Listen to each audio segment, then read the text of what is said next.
Nangangamba ang Makabayan Block sa paglaki ng confidential and intelligence funds sa bersyon ng Senado sa 2026 General Appropriations Bill. Mas malaki raw yan ng mahigit 1 bilyong piso kumpara sa alokasyon ng mga ito na nasa National Expenditure Program. May unang balita si Mav Gonzales. Ikinaalarma ng Makabayan Block ang mahigit 1 bilyong pisong itinaas ng confidential at intelligence funds sa panukalang 2026 national budget. Hindi pa nila nasilip ang BICAM version, pero sa pinag-aralan nilang bersyon ng Senado, lumobo ang confidential funds mula 4.37 billion pesos sa 5.25 billion pesos, habang lumaki ang intelligence funds mula 6.4 billion sa 6.63 billion.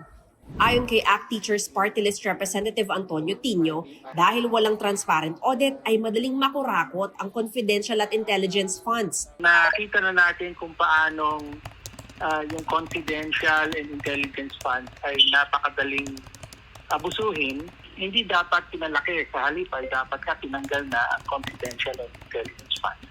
Dapat lahat ng pondo ng gobyerno dumadaan sa transparent audit process. Para sa 2026, pinakamalaki ang nakuha ng Office of the President na aabot sa 4.56 billion pesos na pinagsamang Confi at Intel funds.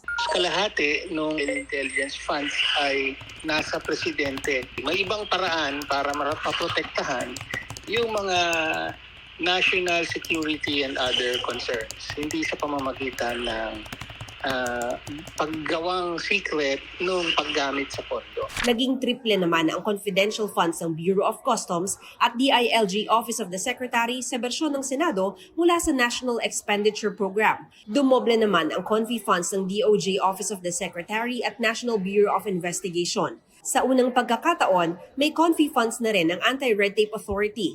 Tumaas din ang Intel funds ng Philippine National Police at Armed Forces of the Philippines.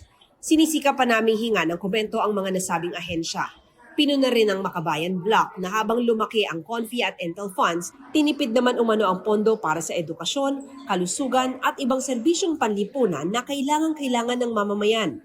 Panawagan nila, Ilito ng presidente ang confidential and intelligence funds, bagaman alam natin na hindi niya gagawin diyan dahil siya ang pangunahing nakikinabang dito.